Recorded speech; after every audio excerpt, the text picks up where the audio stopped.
Hi, this is Tavi Greiner, Astronomy.fm's Vice President of Communications.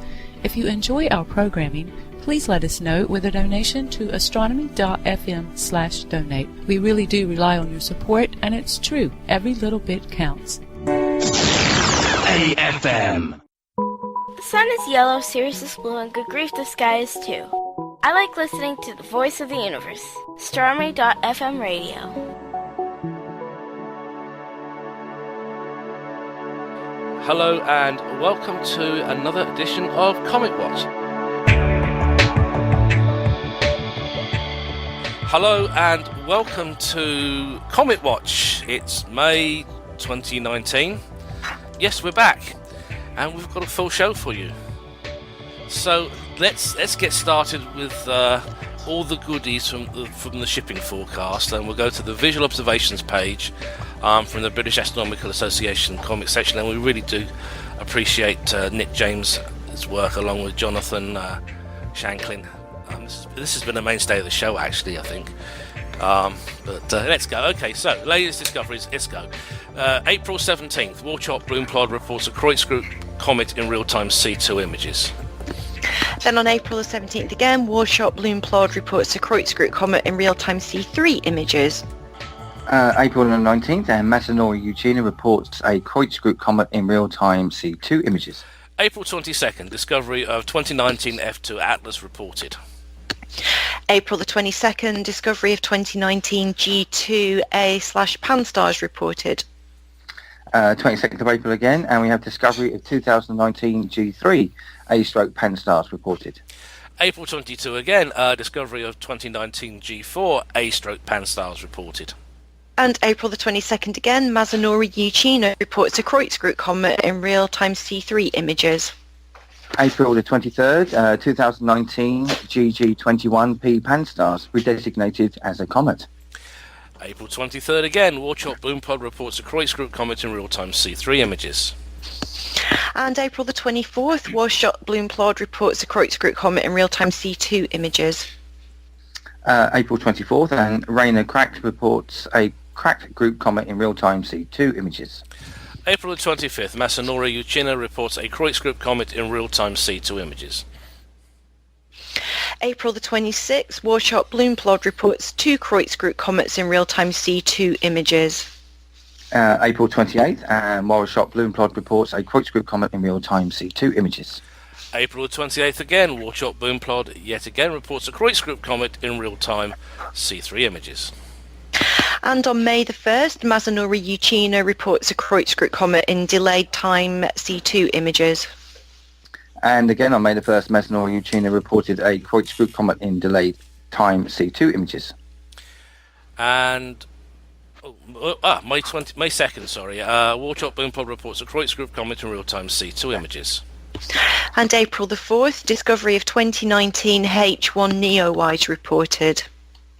May the 5th, Masanori Uchina reports a Kreutz comet in real-time C2 images. May the 8th, Masanori Uchina reports a Kreutz comet in real-time C2 images. And on May the 9th, Warchop Bloomplod reports a Maya group comet in real-time C2 images. May the 10th, Warchop Bloomplod reports a Kreutz comet in real-time C2 images. May the 10th, Warchop Bloomplod reports a Kreutz comet in real-time C3 images. And May the 11th, Warchop Bloomplod reports a Kreutz comet in real-time C2 images. May the 12th, discovery of 2019 J1 Lemon reported. May 13th, discovery of 2019 J2 Palomar reported. And on April the 13th again, Warchop Bloomplod reports a Maya group comet in real-time C2 images. May the 15th, and Warchop Bloomplod reports a Kreutz comet in real-time C2 images. And May the 16th, the visual observations page was updated.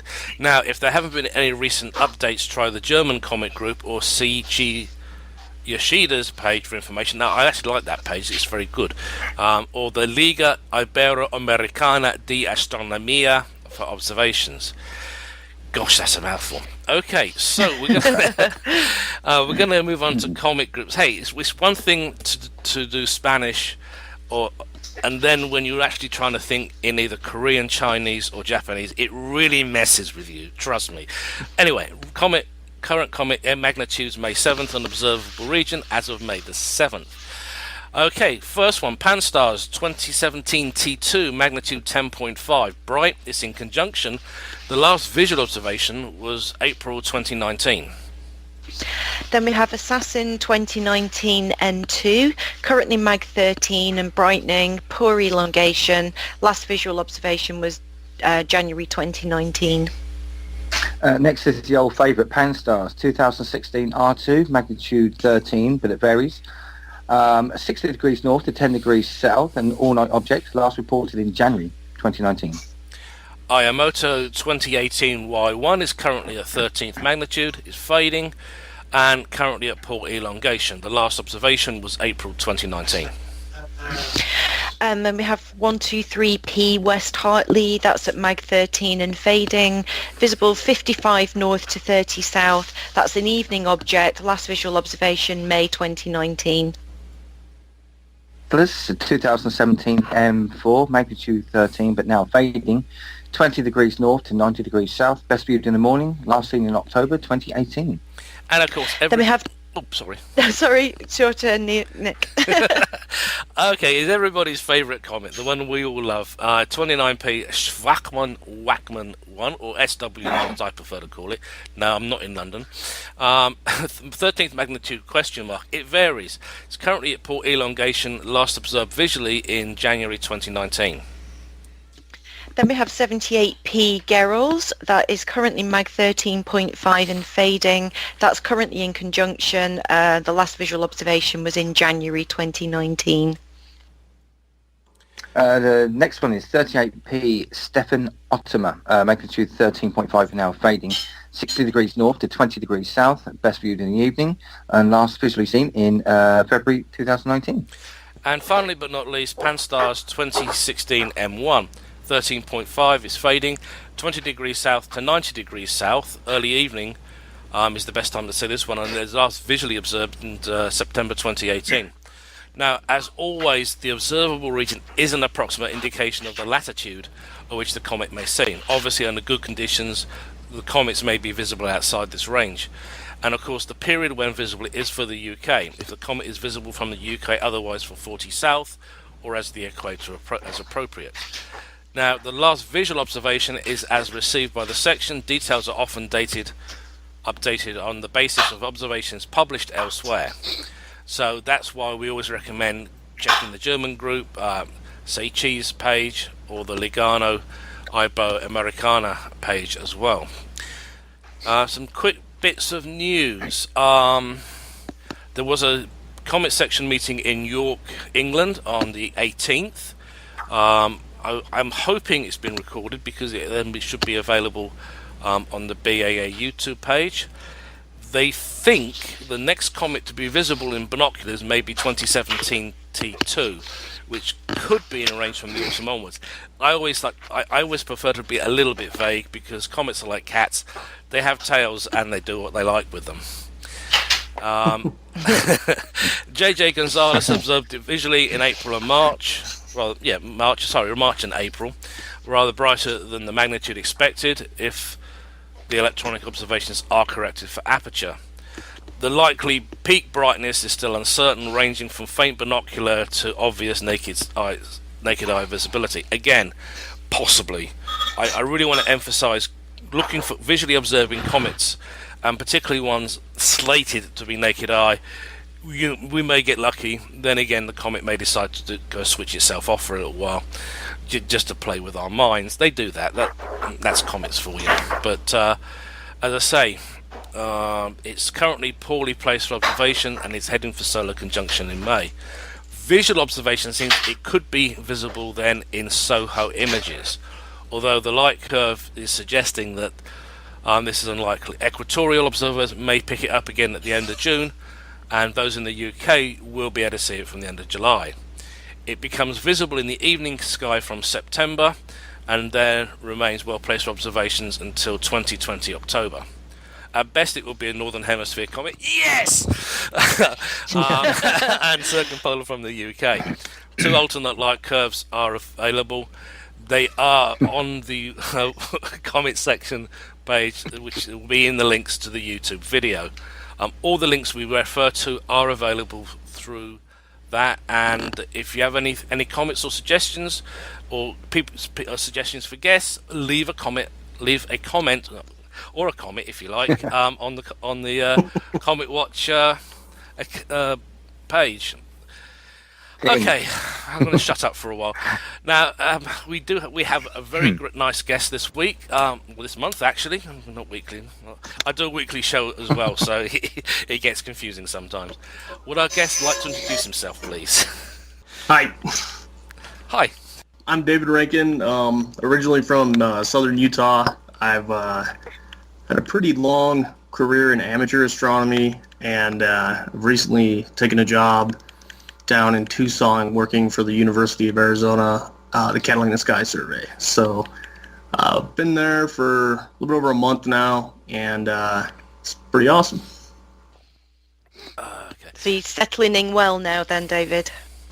I am, yeah. It's, it's a lot to learn, but I came in with a pretty strong foundation in astrometry and, asteroid tracking and comet tracking, so a lot of the foundational stuff was there. It was kind of just learning how to run all the equipment and the software that they have in-house there. So it's been quite the experience. Yeah, I bet. Yeah, actually, David, because if you want to fill in the listeners, because I know you from my group, the Minor Planet and Asteroids group on Facebook, and you've been on there for years, and you do some fantastic work before you got the job at Catalina, so congratulations on that. But, if you want to just tell everybody how, you do all your stuff before.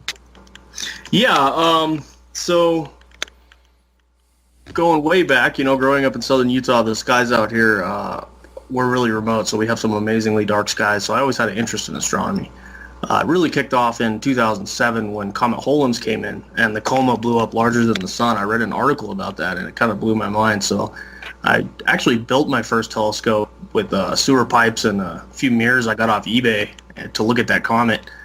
And I'd already been into photography, so it dawned on me pretty quick that I could just hook the camera up to the telescope because it was a giant lens. And that was the first big mistake I made. So, I took a picture of the M42 and all these colors came out and I couldn't believe it, and then I was just completely hooked on astrophotography for quite a while. And so after doing astrophotography for many years, I started to kind of lose a little bit of interest in that, and I was wondering if there was something more useful I could be doing with the telescope, because at this time I had some pretty nice equipment. And so I decided to blink a couple of images, and that was my second big mistake. So, the first set of images I blinked, there must have been 5 asteroids flying around in that set of images. I couldn't believe it. And so at that point, I kind of dove headfirst into tracking asteroids, and then got interested in trying to discover one, because I realized that there still actually is a little bit of room left for amateurs to, make finds in this science. And I really couldn't believe that. So pretty quickly, I actually ended up discovering an NEO in late 2016. So that was kind of where it all started. And then from there, I've just kind of weaseled my way into the Catalina Sky Survey. So what telescope was you using before you joined Catalina to do that?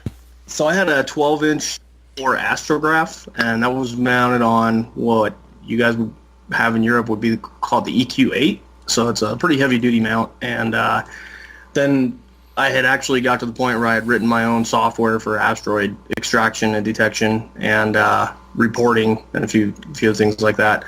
I did rely heavily on Astrometrica when I first got into it. So when I discovered the NEO that I found in 2016, I was actually just visually blinking images in Astrometrica when that thing came out. So yeah, most of my work has been done with a 12-inch astrograph. Yeah. Nice. I'm looking before anybody goes on, I'm looking at David's website, Rankin Studio, and apart from some of the terrific photography he's got there, I'm just looking at the number of asteroids that are coming up, including asteroid 478385, which is a Mars crosser. Could you tell us a little bit about that, please? I have to look that one up. 7385. Yeah, that one, that was just an incidental find that, ended up, I think, being credited to another survey. So I'll take a look at that.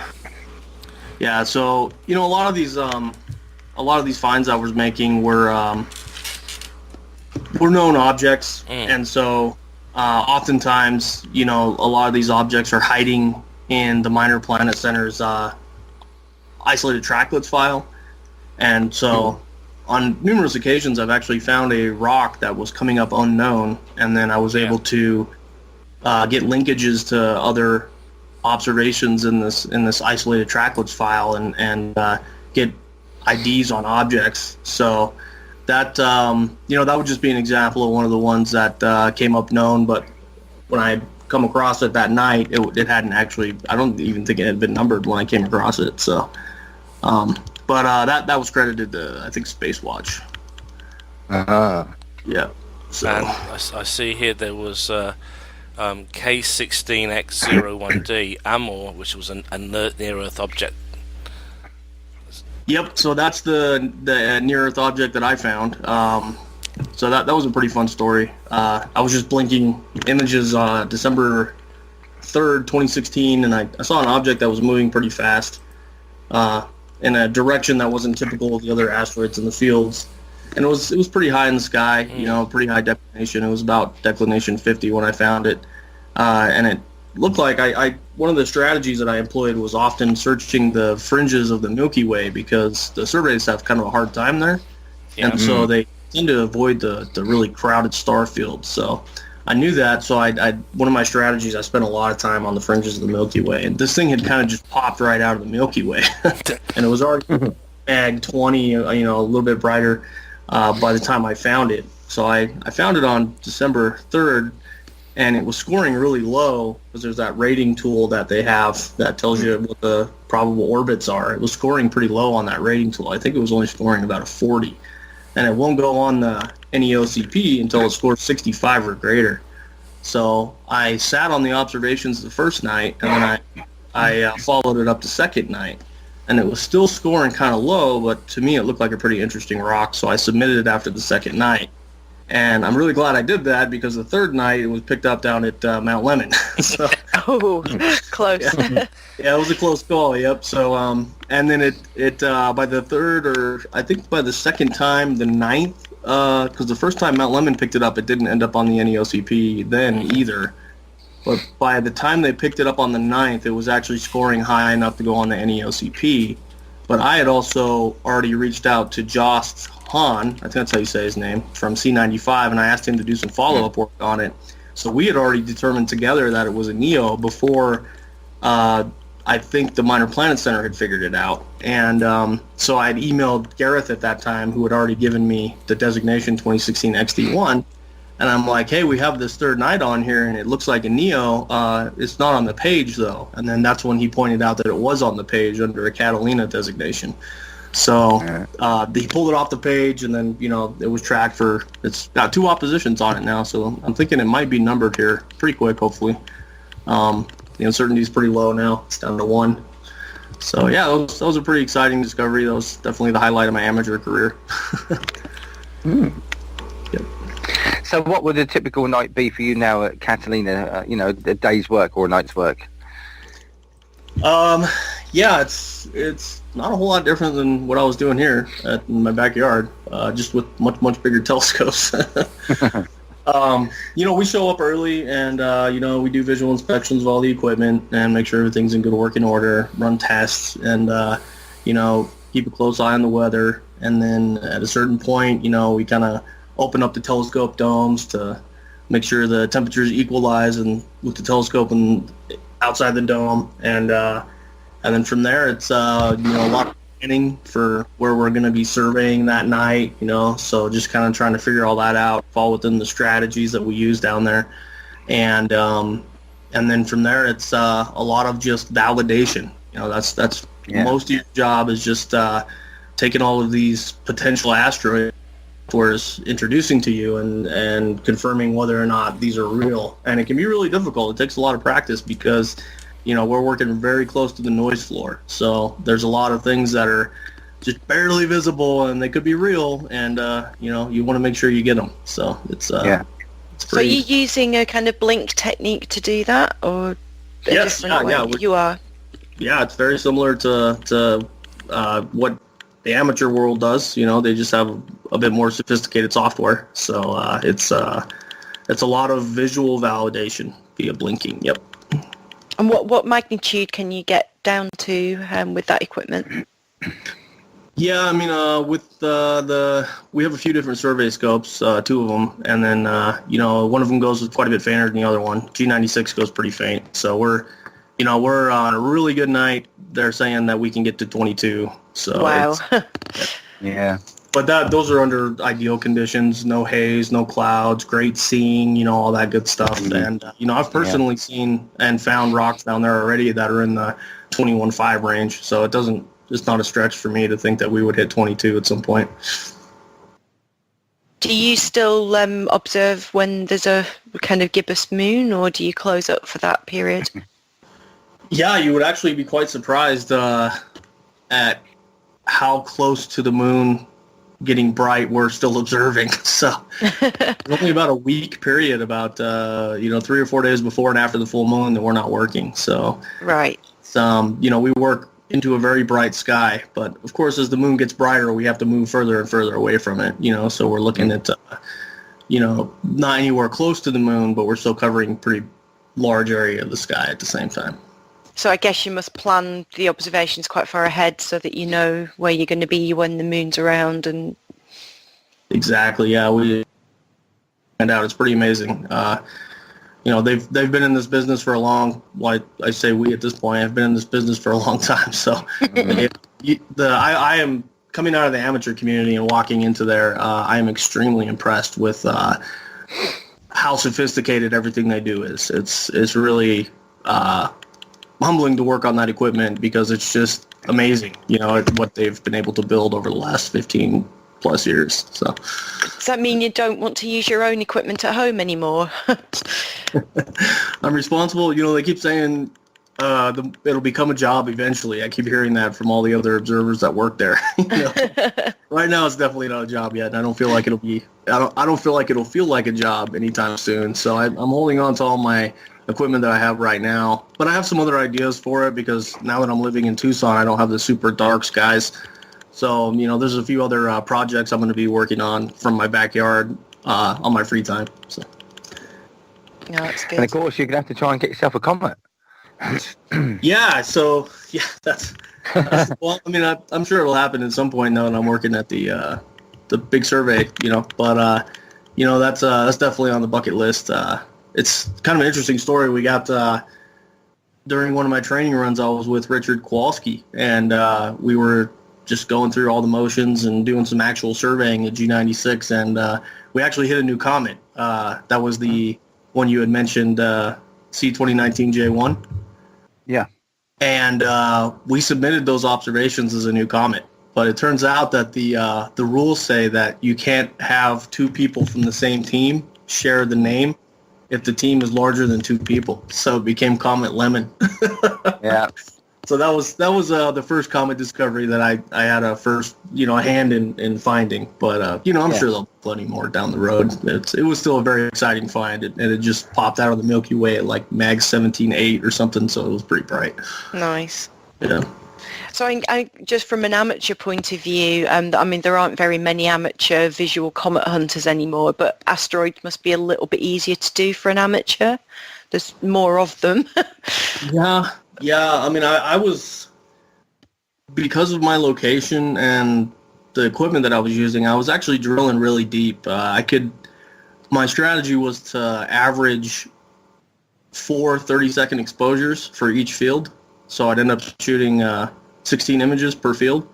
Right. And then I'd have 4 to blink after that. And my signal-to-noise ratio and signal overall was really good, especially on good nights. I could actually get down to mag 21 from my backyard. So wow. There's I'm in the running for at least a few asteroid discoveries that'll probably happen many, many, many years down the road after they're recovered and re-recovered, and finally numbered. But yeah, I was actually, I think I was drilling pretty deep. So there's probably going to be a few main belt asteroids in there that I'll eventually end up getting credit on. I think I've got probably 2 right now that I'm pretty confident about, where I ran direct searches in the ITF to see if there was any observations that had been submitted beforehand. And so, that time will tell that. But, I do feel like there is enough room still where, especially on these like rentoscopes, that can get that faint, where amateurs still can go out and discover an asteroid. I think that's still a possibility. It's getting harder, that's for sure, but it's still possible. Have you got a designated asteroid after your name? Yeah. So Lauren Ball from Emerald Lane, he was really making a lot of discoveries in the early 2000s. He's actually honored a few amateurs, Daniel Bamberger, and then Guy Wells, and then myself. He just recently did the same thing for me, so I was pretty flattered when he did that. He took one of his discoveries and named it Asteroid David Rankin, which was pretty neat. That's Asteroid 62701. It's a good club to be in. Yeah. Your own little bit of real estate in the solar system. Yep.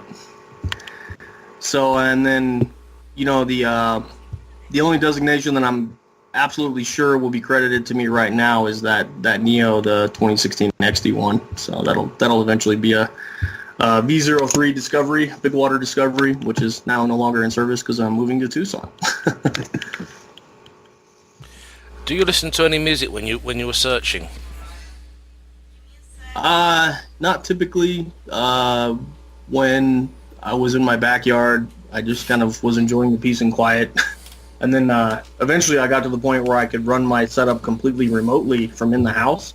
So while everybody was sleeping, I was trying not to wake anybody up. So it was a very quiet. At least I was warm though. That was the major change there. I'd be out there in southern Utah in January, and the temperatures were 15 degrees Fahrenheit, and there's ice on everything. It's just pretty brutal. So I was very happy when I got my remote setup put in place. But now that I'm down at the Catalina Sky Survey, the conditions for the observers are very, very nice. We're in a separate control room, and I could probably turn some tunes on now if I wanted to. What are your thoughts on Rosetta and your hopes for the future?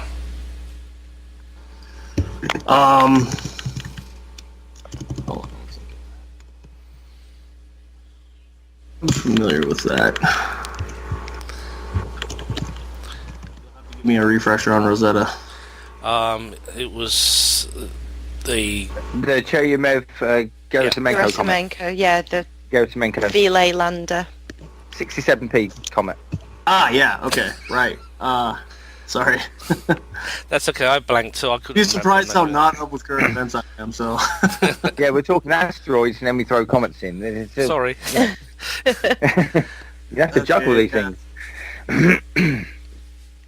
Well, one of the reasons I asked the question is, one of the questions we'd like to ask, if you had a blank check from either NASA, or ESA, or JAXA, where would you want to send a space mission, and what would you want the mission to do?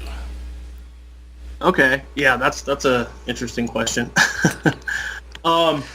Yeah, so wait, Rosetta was completed, wasn't it? Didn't they bring samples back? No, Rosetta's not a sample. I think Hayabusa 2 mission is sample return. That's an asteroid. Okay.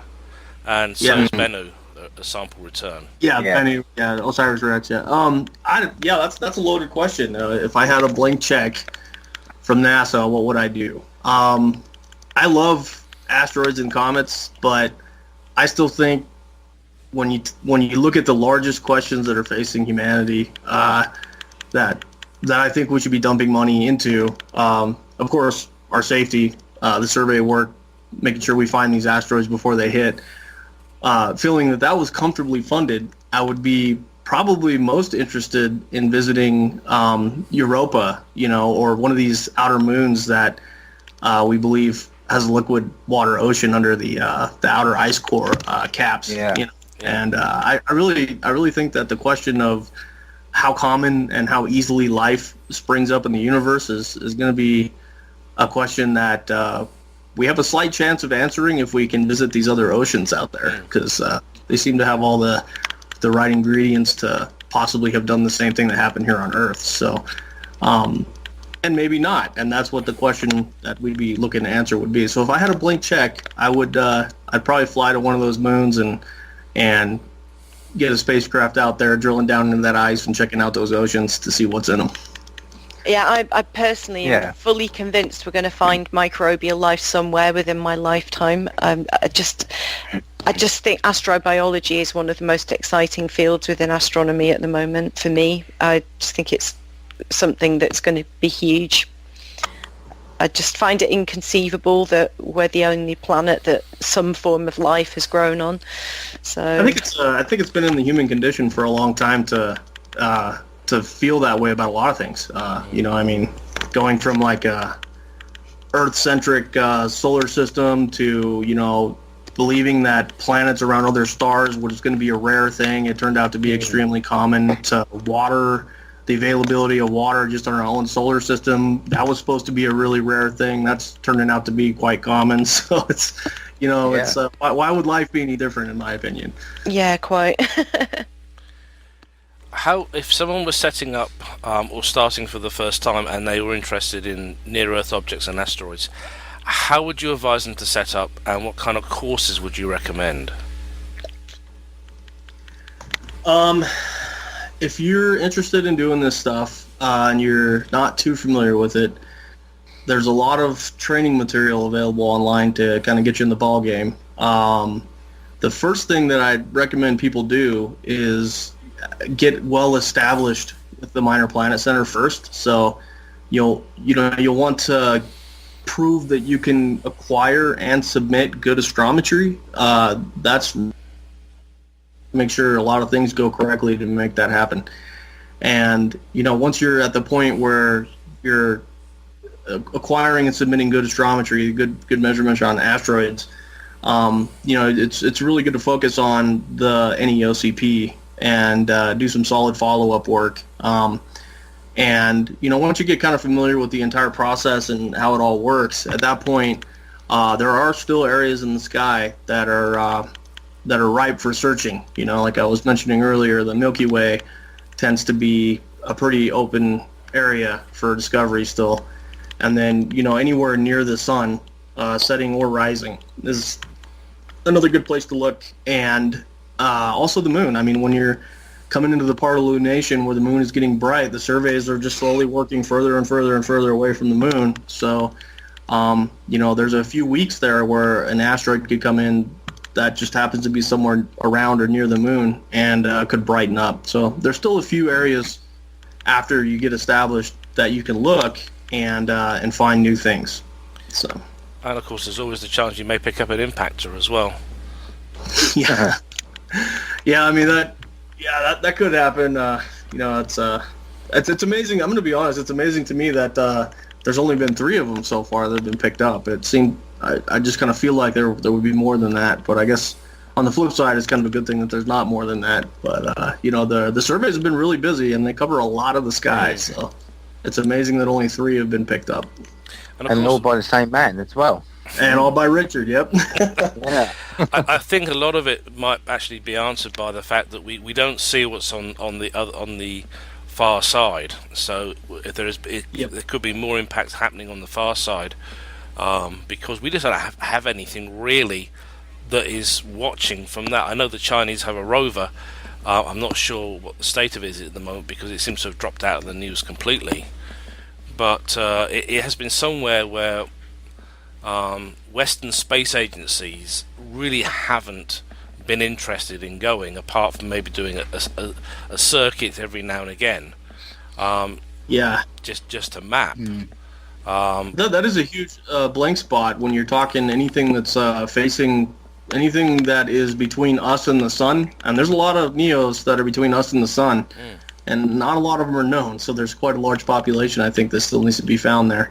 What was that? That was the Chelyabinsk meteor came from the sun, the direction of the sun. So there's definitely some work to be done there, I think. There's what do they have? NeoCam is one project they're proposing to put in orbit kind of closer to Venus and then look back at the Earth to try and detect those. But yeah, it's a pretty difficult area to search. So what advice would you give to an amateur looking in their back garden one evening, a complete beginner, and they got the telescope up there, and then all of a sudden a little ball, a little dot of light shoots across your field of view? I mean, obviously a lot of things are, satellites that are orbiting the Earth compared to possible asteroids. How would a complete beginner know what they're dealing with?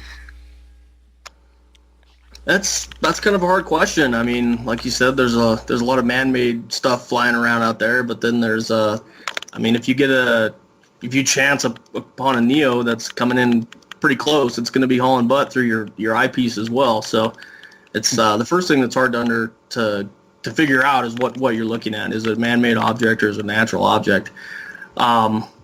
Unfortunately, if you're just looking through an eyepiece and you see something that's moving kind of fast, there's a few major problems you're going to run into there if you're trying to track it or identify it. You need very accurate right ascension and declination coordinates to report where it was, but you also need extremely accurate time. And if you can't acquire those two things, it can be tough. So if you find a comet in the morning sky, with the binoculars or something like that, they're typically not going super fast. So you can relocate it, get somebody with a camera that can locate it.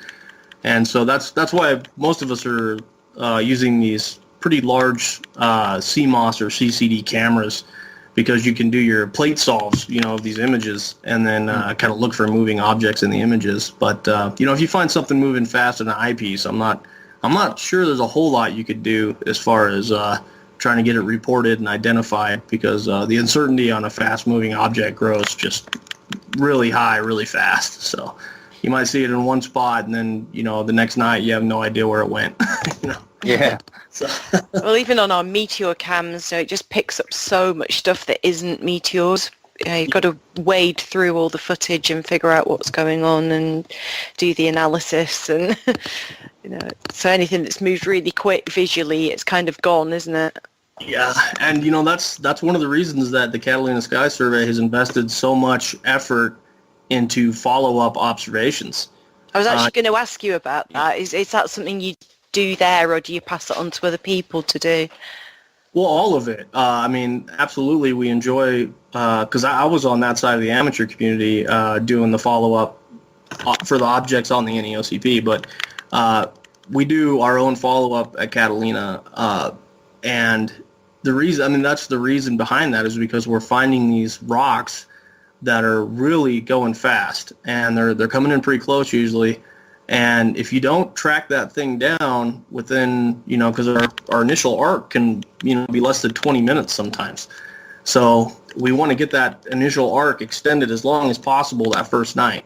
So we'll have multiple observers working at the same time. We'll have 2 Discovery telescopes running and then 1 follow-up telescope. Right. That's the 40-inch telescope, which is the I-52. You'll probably see those observations come up a lot. So, G96 or 703 will find a rock, and then I-52 will look at the uncertainty and how fast that uncertainty is growing. And we have it optimized to where we want to hit that rock. If you hit it right away, you're not really helping, right? So if we find the rock and then we follow up on it 10 minutes later, you only extended the arc 10 minutes. That's not really going to affect the uncertainty a whole lot. No. So you want to push it as long as possible into the future, but also get it before it sets and before the uncertainty grows too high the same night, right? So they've invested a large amount of time and knowledge into determining when to follow up on these rocks and how to follow up on the rocks. And we do a massive amount of follow-up work. I was going to say, you must be like back-to-back schedule to fit everything in. It gets really crazy. Near the end of the night, it can become pretty hectic, especially if we've thrown 20 or 30 rocks up on the page. Just trying to get those followed up before they set can be pretty tough. So, I was just looking at Sorry, David. Yeah, I was just saying, I was just looking at, and I believe that on January the 13th this year, Catalina Sky Survey had posted that they'd seen over the last calendar year 1,056 new near-Earth objects, which that was a record-breaking year. Yep. Yeah, that's the first time 1,000's ever been done in a year. Yeah, it's So pretty amazing. Yeah. That was an amazing milestone for the survey. They upgraded the cameras fairly recently, so they're working with two 10K cameras now on the two telescopes, and I think that's really helped boost the discoveries. And then, of course, the pipeline that we use down there is under constant development.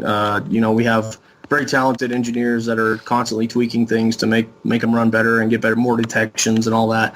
So it's really something. Yeah, that over 1,000 NEOs were found at CSS last year. It's hard to wrap your mind around. Yeah.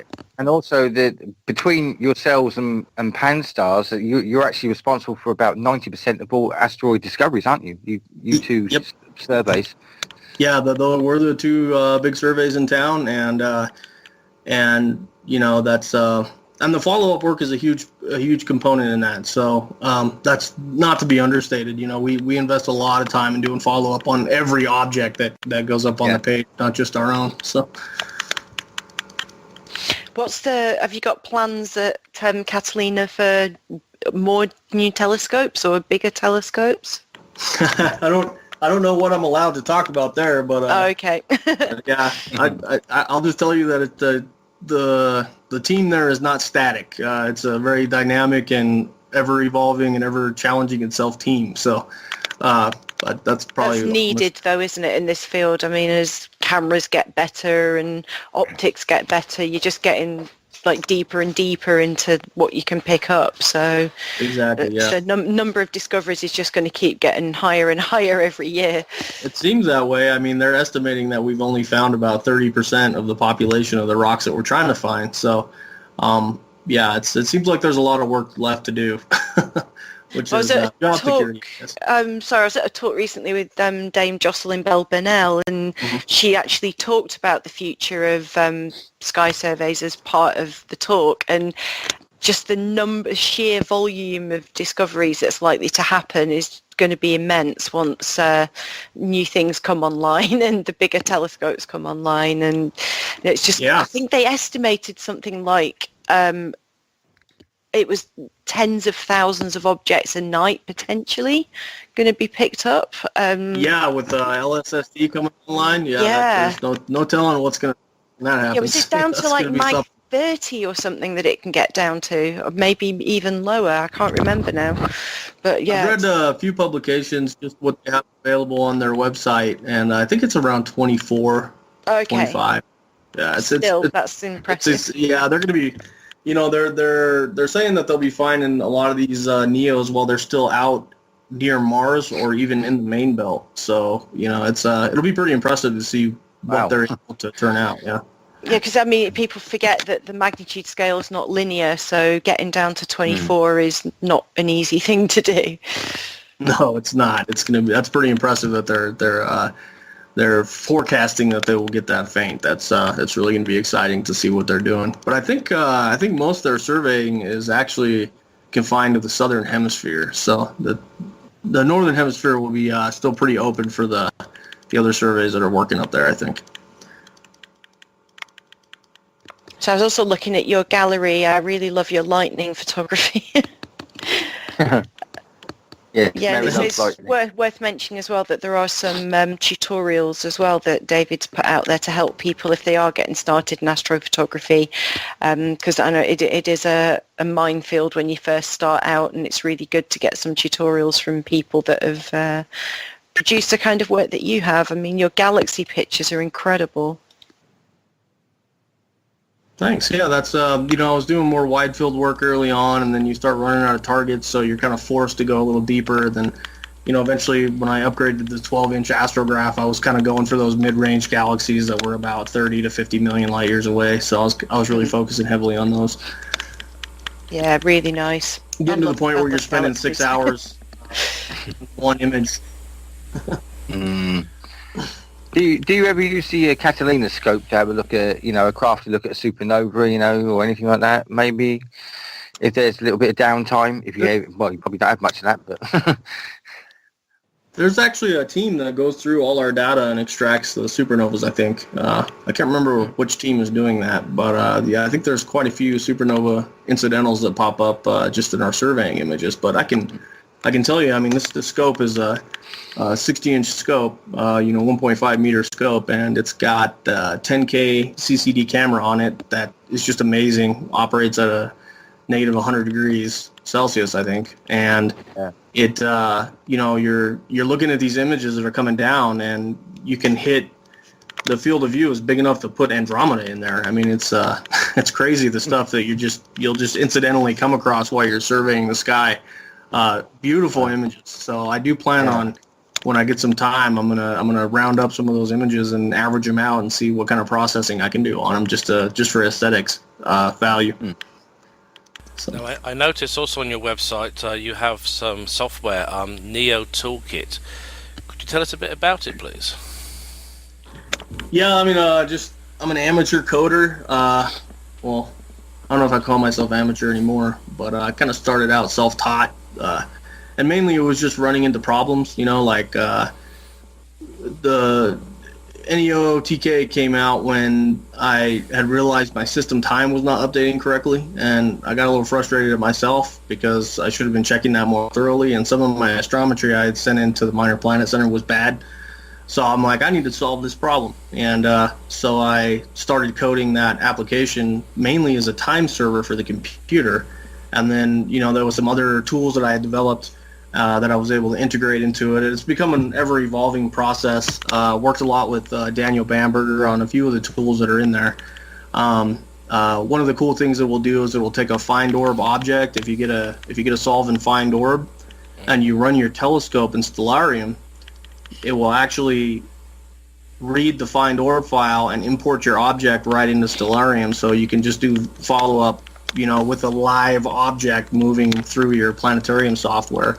Makes it a little easier to track down the new asteroids that way if you're running your telescope that way.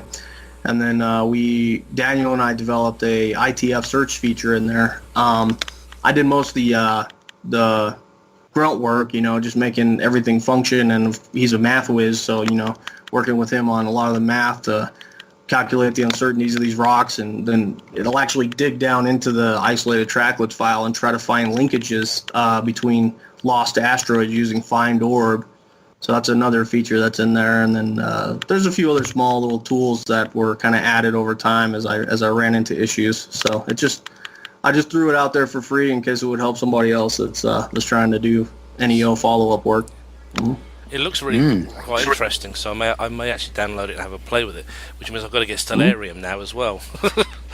Yeah, if you want to do follow-up work, if you want to track the asteroids, Stellarium is able to pull in numbered and designated asteroids out of the Minor Planet Center McOrb file. So it's mainly useful if you're trying to track something down that's on the NEOCP that hasn't actually been put into the database files yet. You can take those really brand new asteroids, and then you can just port them right into Stellarium and then use it to track them down. So it works really well, actually. Definitely have a play with this. Neil, what do you think? Oh, definitely. I remember when David and Daniel were doing it, because they were talking about it on the Facebook group, and that was very impressive watching it, as and seeing how these two people put this together. Was very, very, very interesting indeed. So just a side note from that, we've actually, I know Daniel's done it a few times as well, but I think I've found 4 main belt asteroids sitting in the ITF that were ready to be numbered. So using that tool. So it's really good. Once you find a linkage that's about a month long, you can search decades through that file and pull orbits out that are like asteroids that are just sitting in there lost, ready to be numbered. So it's happened a few times. Actually, David, I was going to say, we often see a lot of things like pre-covery things. Pan-STARRS do it, and Catalina. How far does the database go back to Catalina? I believe Catalina started in, was it about 98? If you're talking about the ITF still, it goes back far. There's observations in there all the way back to 98, and I think there might be even some that are a little older from many, many different surveys. So it's pretty interesting because you'll link an object up, or you'll find an object that you think is new, and then they'll publish it, when the uncertainties get low enough, and they'll have observations from the 90s that come up. And it's pretty impressive to think that all the way back in the 90s they were recovering objects at Mag 20, and probably doing it with film. It's pretty amazing to think about that.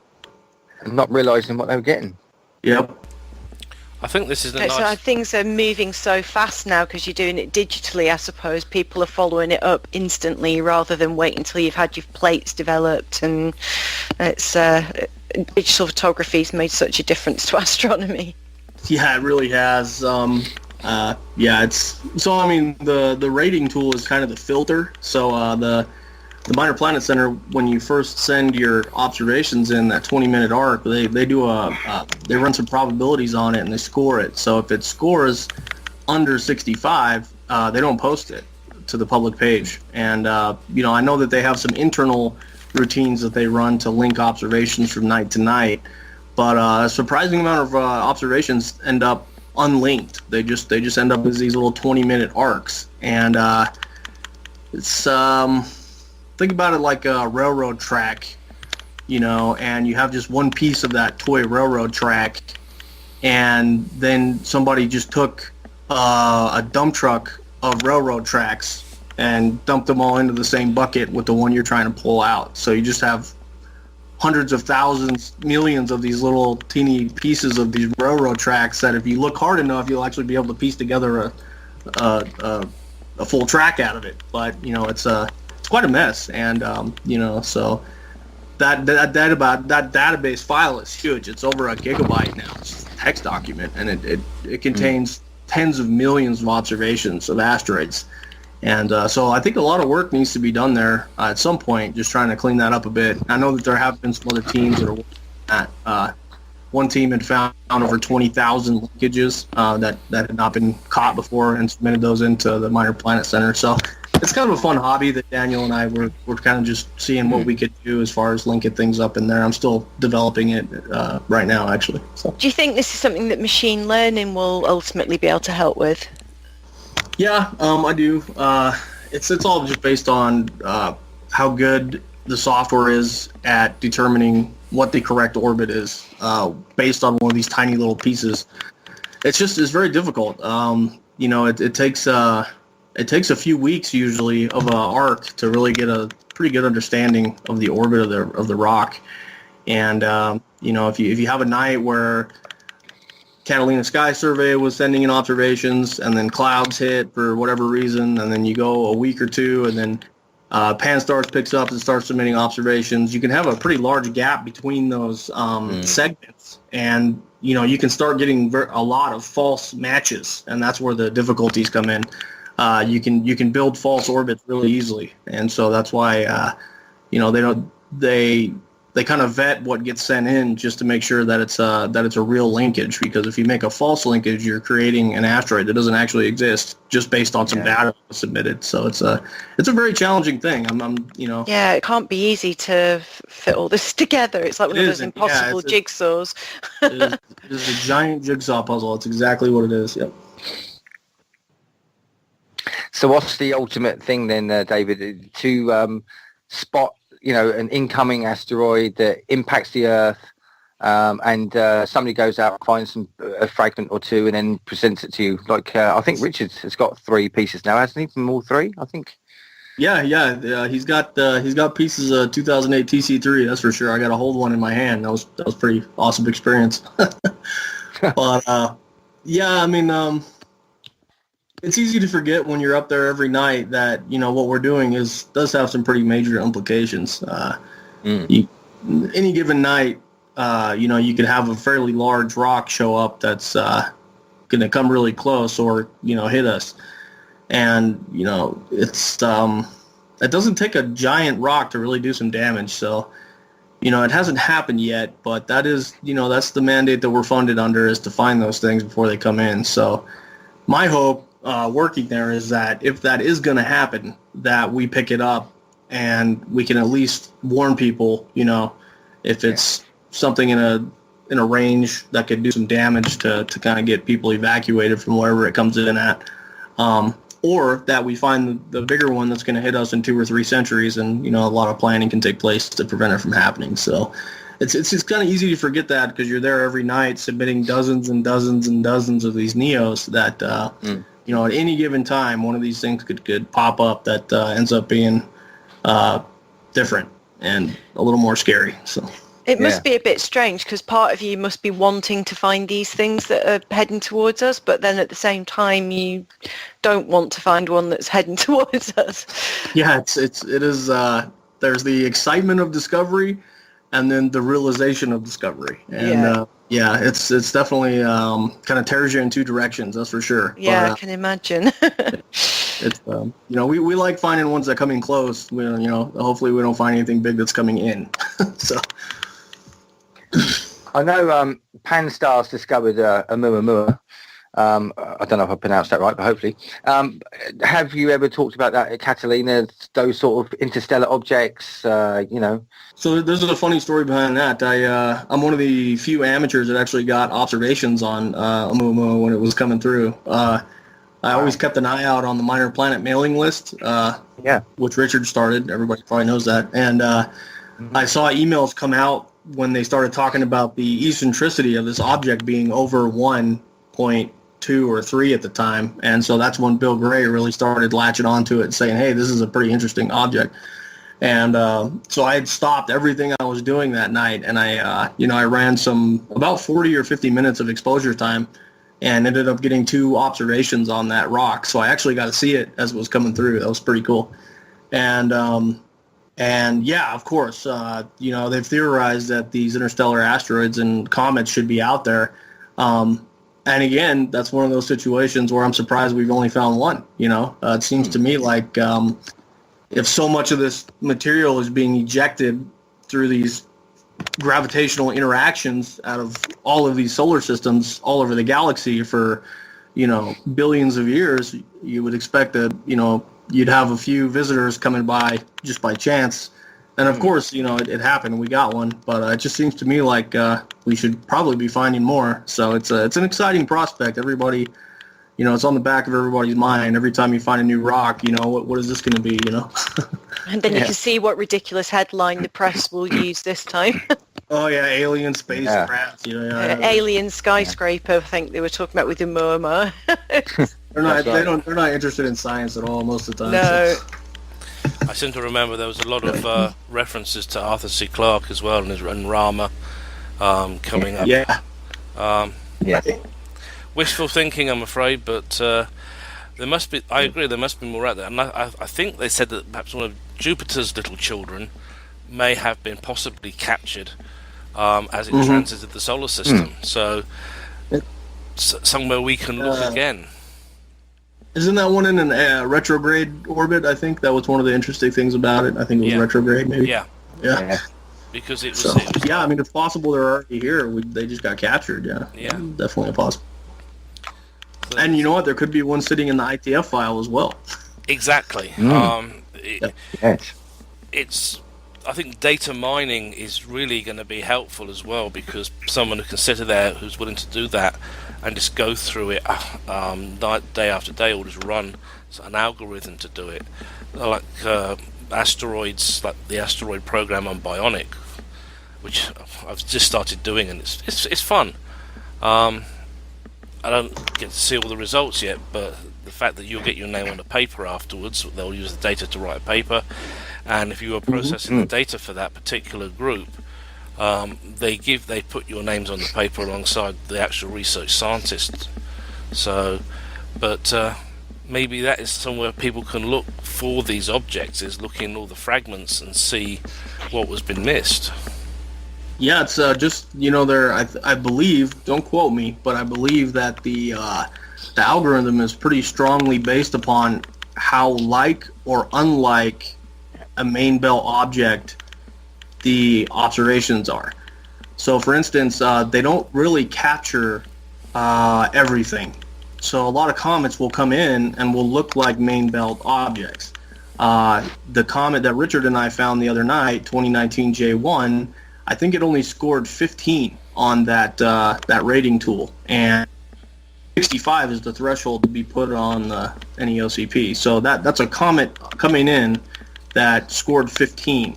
If it did not have cometary activity visible clearly, it may have just ended up in the ITF file because it would have been submitted as a main belt rock, right?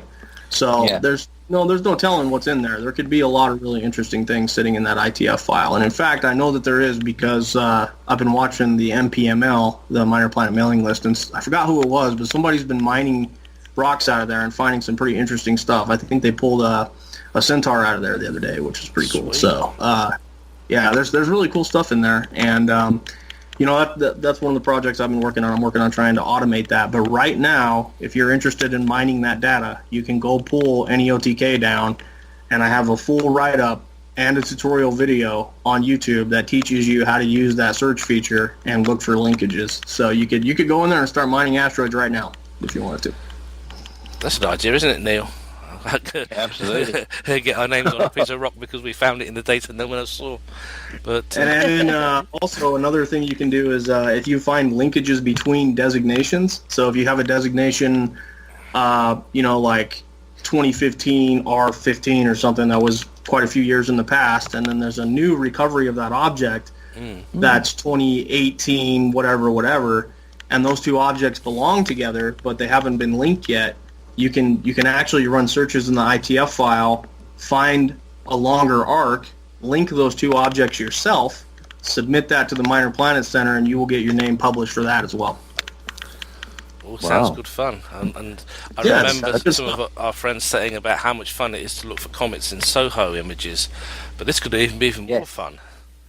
Absolutely. And that video that I posted, the YouTube tutorial, is pretty in-depth. It goes over the feature and exactly how to use it. So it should definitely get somebody started if they want to start mining the ITF file for linkages. Yep.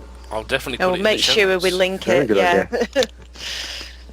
Yeah, definitely. And again, I have to credit Daniel Bamberger. I mean, a lot of the magic that's going on behind the scenes there was his mathematics. So that would not have been possible without his help. Yes, Daniel's a good friend of ours, so I'm sure he's going to love to be here because I know he listens to the show a lot, him and Guy, so they'll be very happy with themselves, which is quite the Norfolk crew. Yeah, the Norfolk crew. Well earned. They're definitely well earned. So given their location, Great it's points. Incredible what they achieve there. Yeah, it's crazy. Yeah, they do some incredible stuff. It's pretty cool. Neil, any other area you'd like to cover?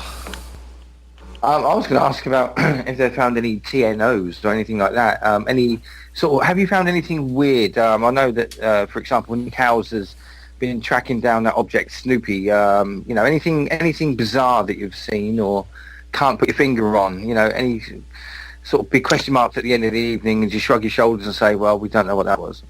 That happens a lot just because the orbits are so uncertain for the first few nights, so you'll find something and you'll be like, wow, that looks like a comet, and then it'll look like a comet all night, but no visible cometary activity, just the orbit kind of is solving that way, and then the next night it will still kind of be looking like it's solving as a comet, and then by the third night, it's just a NEO, so it's pretty fun. The whole discovery process is filled with uncertainty, so it's a lot of fun.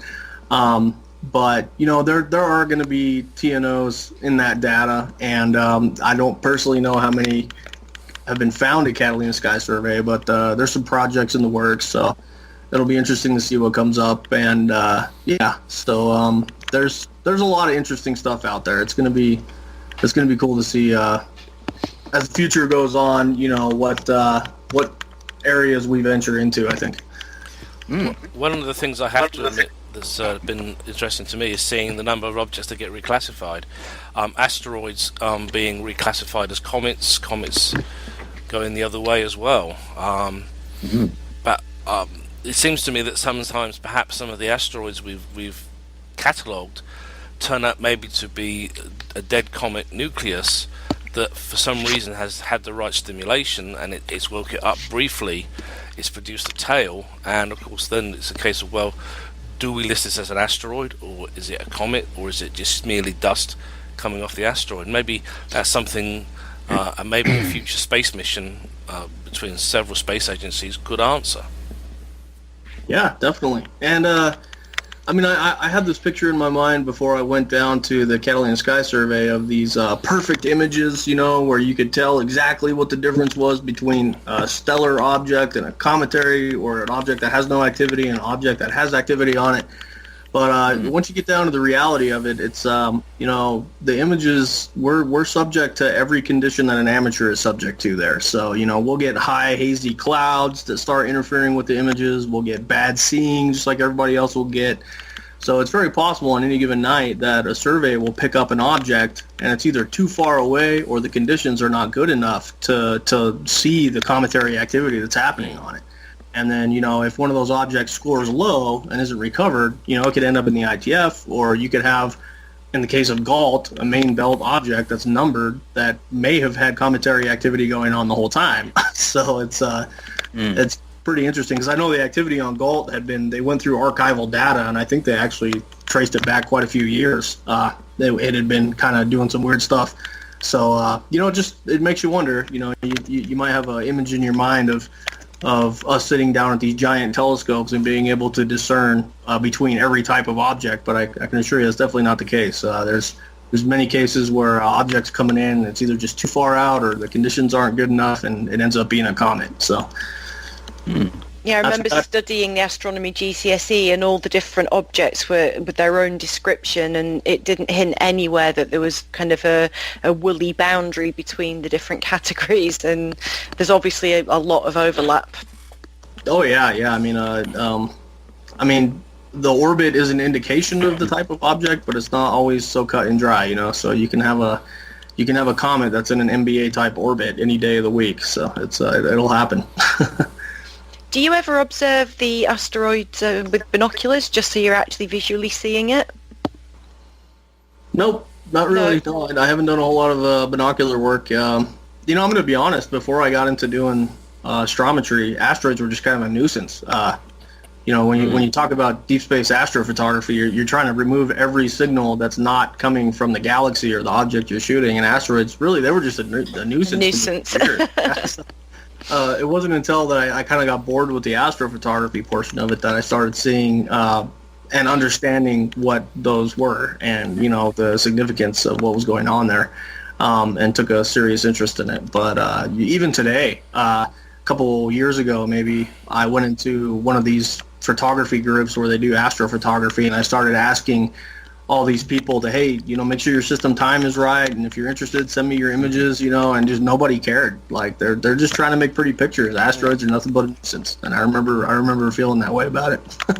Well, you see the pictures of you know, a mag plus 20 object, and it's a tiny black dot on an inverted image that's moved a little bit night to night, and you don't get that wow impact, do you, that you get with astrophotography target. Yeah, it's just a little teeny dot, you know. I mean, it's super exciting to look at it. No, it's definitely not. But those dots, they're amazing. They're amazing objects. But they are. Yeah, once you understand what it is, it's pretty. That little dot is significant. Yeah.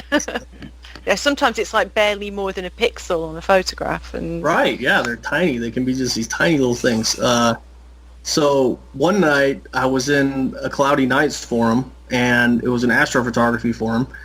And they were shooting the fireworks galaxy, an amateur was, and he was shooting a supernova, I think, that was found by Patrick Wiggins in 2017 in the fireworks galaxy. And he had an incidental discovery of a potentially hazardous asteroid. So to kind of put this in perspective, out of the 20-plus thousand near-Earth objects that are known, you know, like around 1,900 of those are PHAs, the potentially hazardous asteroids.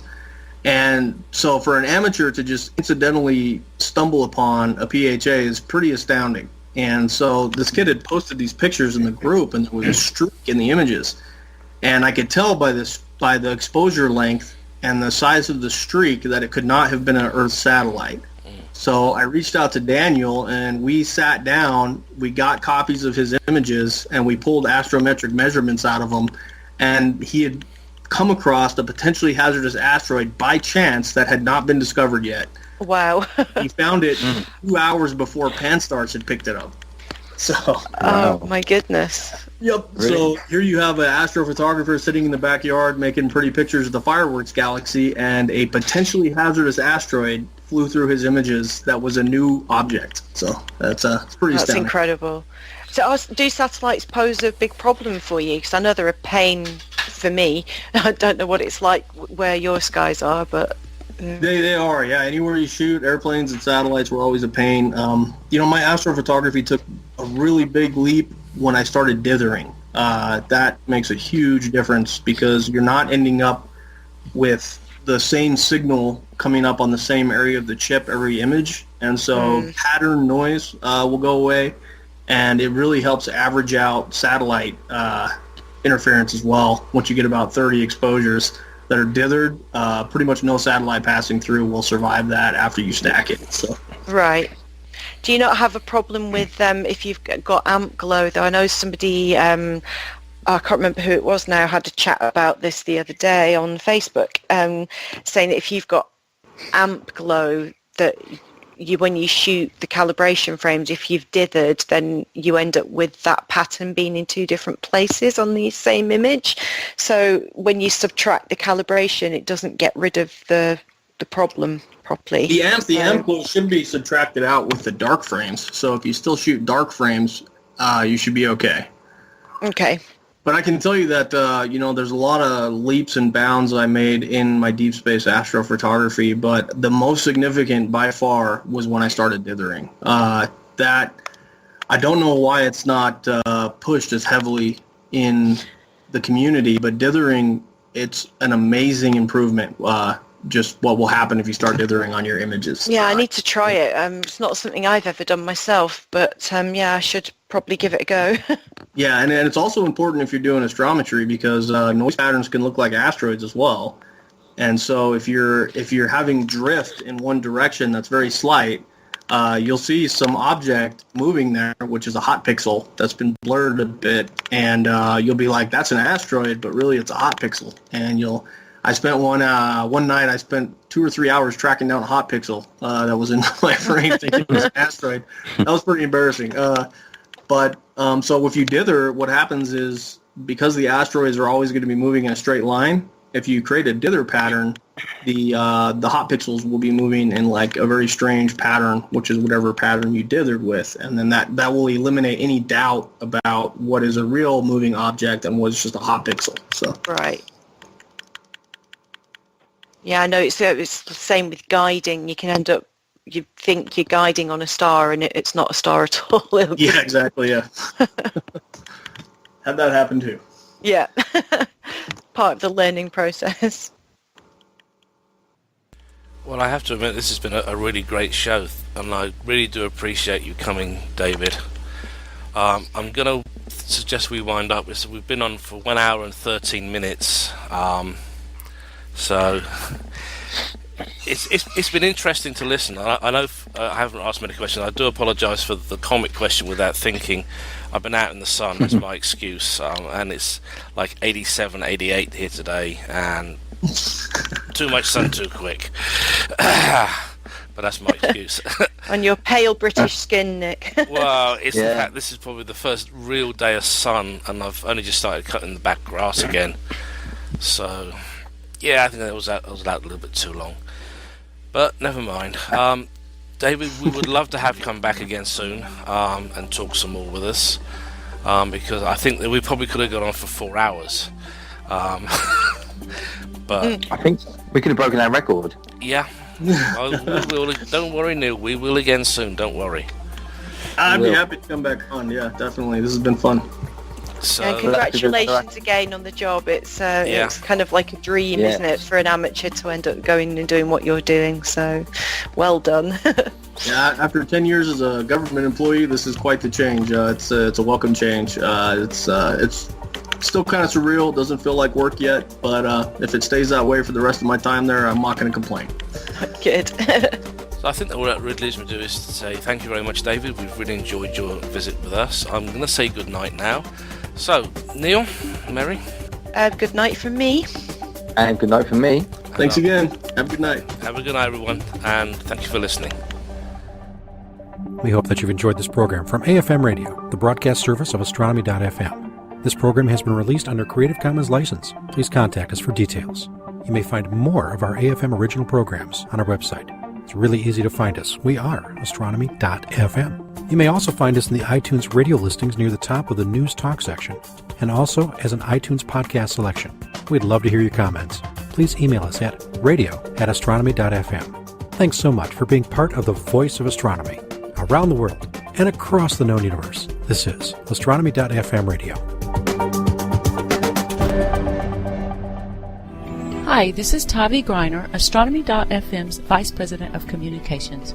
If you enjoy our programming, please let us know with a donation to astronomy.fm/donate. We really do rely on your support, and it's true, every little bit counts. AFM.